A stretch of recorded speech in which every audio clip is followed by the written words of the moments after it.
d'entre vous. Et j'espère que vous allez du coup aller replanter cette plante chez vous. Vous devez mettre de la vie également dans votre maison.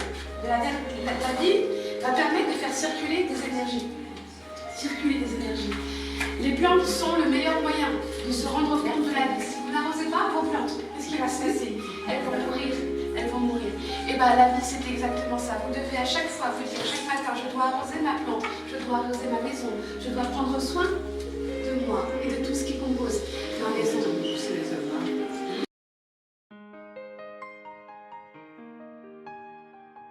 Cette plante vous symbolise, pour moi en tout cas. Aujourd'hui, vous êtes en train de découvrir le secret de la féminité le plus important. Et en plus de ça, vous avez même déjà fait le plus grand pour la plupart, parce qu'on est au 9e secret pour la plupart, vous êtes avec moi depuis le début. Donc le début c'est ça, c'est tout petit. Mais dans quelques temps, quand vous l'aurez replanté dans un grand pot, ce sera une grande plante, une grande femme. C'est ce que vous êtes. La première des choses que j'ai envie de vous dire, et la plus importante même, c'est que nous habitons toutes dans des châteaux. Vous êtes des reines, et les reines vivent dans des châteaux.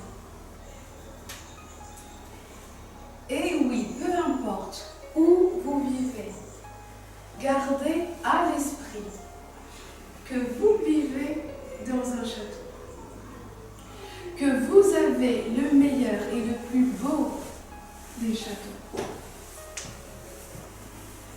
Pour cette conférence, c'est parce qu'il était important pour moi effectivement de vous faire bénéficier des meilleurs conseils pour agencer, équilibrer, faire circuler les énergies et harmoniser votre château en fonction de vos goûts et de votre personnalité. Donc une partie de la conférence sera donc animée par Alexandra. Elle est décoratrice d'intérieur et donc je la remercie vivement d'avoir accepté mon invitation. Le logement est le lieu de la prise de conscience de soi, qui permet de se stabiliser, de se ressourcer pour mieux s'ouvrir au monde plus tard. Le besoin de contrôler un espace privé est fondamental et traduit la nécessité pour chacune, de pouvoir prendre ses distances, de couper les relations avec l'environnement physique et social.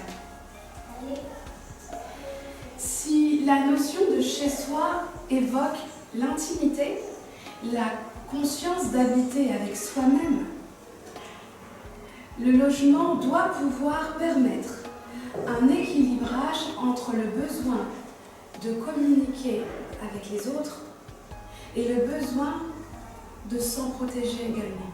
Prendre soin de son lieu de vie est le 9e secret. Il y a 5 étapes pour apprendre à prendre soin de son lieu de vie et comprendre en quoi c'est un pouvoir qui vous permettra de changer durablement vos vies. La première étape est que vous devez prendre conscience que l'environnement de votre maison est le reflet exact de votre environnement intérieur. La deuxième étape est que vous devez croire que les murs conservent toutes vos émotions et vibrations. La troisième étape, vous devez passer à l'action. Ranger, jeter, laver votre maison. La 4e étape, vous devez harmoniser votre lieu de vie en l'agençant, en y mettant des couleurs, des objets déco qui vous ressemblent et qui vous personnalisent. Et la 5e étape est d'établir l'harmonie et une connexion entre votre esprit et votre corps. Ça, c'est pour le secret, bien évidemment, de la féminité. Mais surtout, comme je vous le dis à chaque fois, seul le travail, la persévérance et la connaissance de soi produiront les effets désirés. Vous devez travailler. La maison, comme je vous le dis, elle vous ressemble. Elle vous renvoie vraiment à ce que vous êtes. La porte d'entrée de votre maison, vous considérez que c'est votre bouche. Donc quand on ouvre la porte, autant qu'on voit tout de suite le sourire. Les yeux, les fenêtres de vos maisons, considérez que ce sont des yeux. Donc quand vous êtes à la fenêtre, oui, vous êtes en train d'espionner les voisins. Mais dites-vous bien que les voisins aussi vous espionnent. Donc, faites toujours attention à vos fenêtres et à la porte. C'est comme, c'est l'intimité en réalité. On laisse les gens entrer chez nous par la porte de la fenêtre. J'ai envie de vous dire quand même, protéger cette intimité, donc assurez-vous qu'il y ait quand même des portes et des fenêtres suffisamment solides pour éviter les voleurs. Donc Alexandra va intervenir maintenant. Bonjour. Vous l'avez dit, je suis décoratrice intérieure. Depuis 4 ans, j'ai monté mon agence. Et en fait, aujourd'hui, Antoinette m'a demandé de parler du bien-être chez soi. Je vous introduis un peu ce qu'on appelle le feng shui. On y croit, on ne croit pas, mais il y a des énergies qui circulent, comme elles peuvent circuler dans votre corps, des énergies qui circulent aussi dans votre maison. C'est cette circulation des énergies qui va faire aussi que vous vous sentez bien ou moins bien, que sans rien connaître au feng shui, vous allez ressentir comme ça, je suis bien dans ce lieu, je ne suis pas bien dans ce lieu. C'est vrai que la maison c'est un peu le reflet de soi, c'est-à-dire qu'on peut se donner une image par les vêtements, par l'apparence, mais on peut ne pas être très sincère à une occasion particulière, on va se donner une autre personnalité et puis on va y arriver et ce ne sera pas le fond de nous-mêmes. Tandis que son chez-soi, c'est vraiment, vous ne pouvez pas tricher. Comme vous êtes chez vous, comme est votre maison, ce qu'elle dégage, ce qu'elle reflète, quelque part c'est votre vous profond. Chez vous, il faut faire circuler toutes ces énergies. La philosophie Feng Shui, on appelle ça le Chi. Il n'y a pas de mot qui puisse traduire ce Chi, et c'est comme un souffle. C'est comme, voilà, c'est un fluide, c'est quelque chose qui passe. Donc, dans une maison, finalement, le Feng Shui, c'est vraiment créer l'harmonie et c'est basé sur le bon sens. Une maison harmonieuse, c'est une maison qui est rangée. C'est une maison où on n'entasse pas, où il n'y a pas de la poussière dans tous les coins. C'est la base.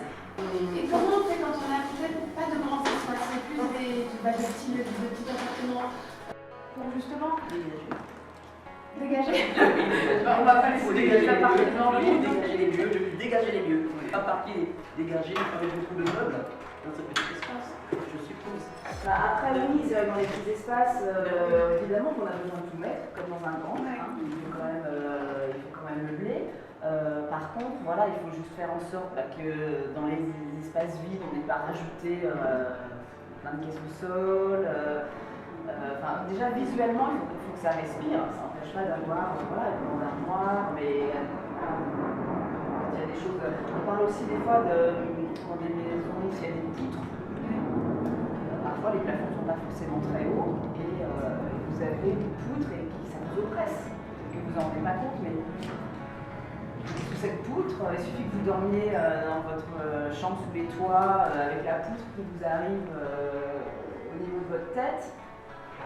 Vous allez moins bien dormir que si elle est un peu plus loin, qu'elle est à vos pieds ou que par un jeu de petits rideaux, vous faites un baldaquin qui masque un peu cette poutre et vous voyez par transparence, mais ça la masque, c'est plus doux.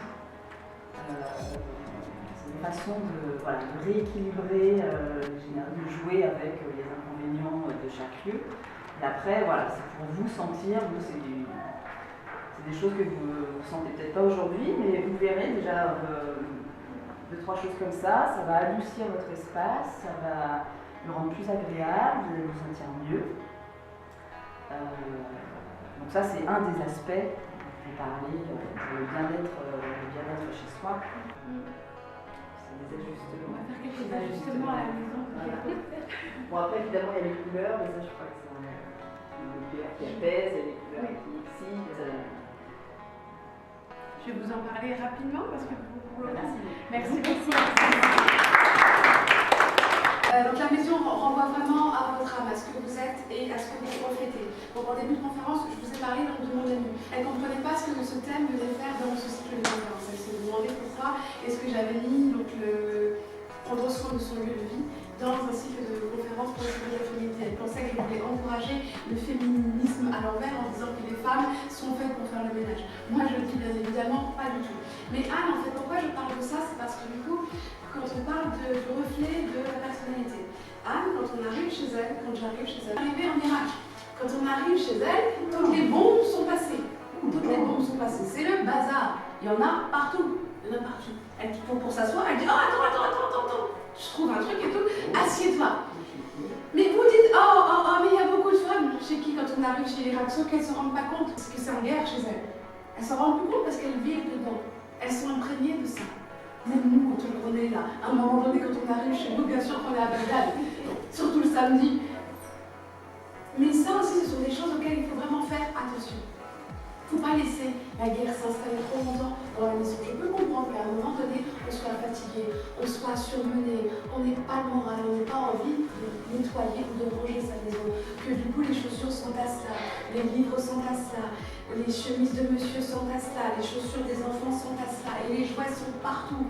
Je peux comprendre qu'à un moment donné, on n'est pas à la force de ranger parce qu'on est fatigué. Mais plus vous allez laisser cet état s'installer dans votre maison, plus il va s'installer dans votre corps. Et du coup, plus vous n'aurez plus envie de rien faire, vous serez constamment fatigué, constamment submergé. Oh, je suis fatiguée, t'es fatigué, c'est normal, quand tu vois tout le désordre qu'il y a chez toi, t'as aucune envie de faire quoi que ce soit. Donc, ce que je voulais vraiment vous dire, l'énergie de votre maison exerce une influence directe sur votre propre énergie. Ce que vient de dire Alexandra est vrai. Faites donc en sorte de faire circuler cette énergie. Et il n'y a rien de mieux pour la faire circuler que de nettoyer, de ranger. Je vais m'arrêter de vous le dire, vous devez ranger. Mais il n'y a pas que ranger, du coup on a pas, il y en a d'autres qui sont aussi des spécialistes du jeu camoufle. Le jeu camoufle, c'est quoi? Il n'y a rien nulle part. Mais ouvre le placard, il y a tout qui tombe sur soi. Ok? Ça aussi, c'est pas normal. Vous devez mettre vos placards, même au niveau des placards. Ça sert à rien de tracer les trucs en boule et tout dans les placards. Non, prenez le temps de plier vos vêtements, prenez le temps de ranger correctement vos assiettes, prenez le temps de ranger correctement votre tiroir à couvert si vous en avez un.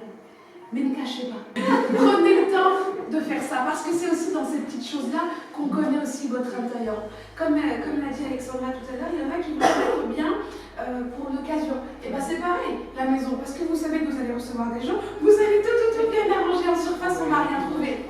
Mais pour les bons curieux qui vont ouvrir le placard, ils vont dire non, voilà en vérité ce qu'il y a dans la maison. La maison, c'est aussi la décoration. Je vous fais aujourd'hui plein de cadeaux. Je vous offre à toutes. Oui, je vous fais plein de cadeaux aujourd'hui. Tu gardes ton cadeau. Mais il va falloir demain parce que je vous fais d'autres cadeaux. Aujourd'hui, je vous offre un miroir. Vous la prenez tout à l'heure. Je vous offre un miroir.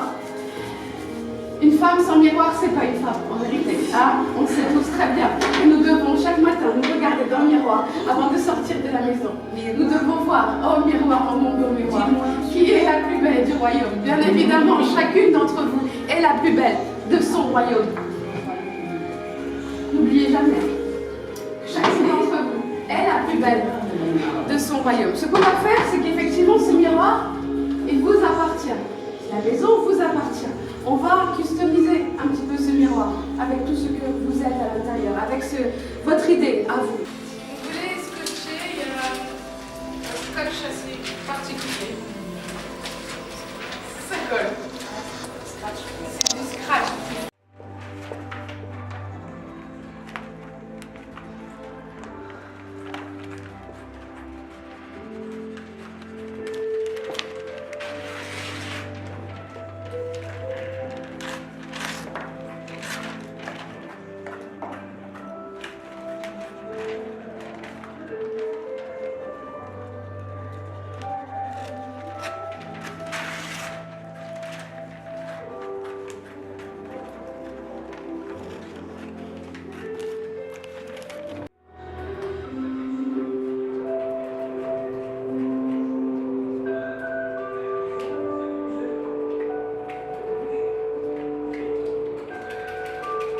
Un petit peu d'amour.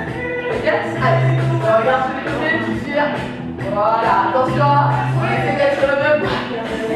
Allez, on va chercher. Au-dessus. Voilà. Voilà, fléchis sur les jambes. Voilà, fléchis les jambes. Fléchis. La petite jambe. Allez, fléchis. Et non, là, allez, devant. Voilà, et gauche. Voilà, devant. Yes. Allez, tu peux chercher plus loin des oreilles. Ok. La même chose, on va chercher 4 sur les côtés. Ok. Allez, go. 3, 2. C'est en harmonie avec l'intérieur de moi-même.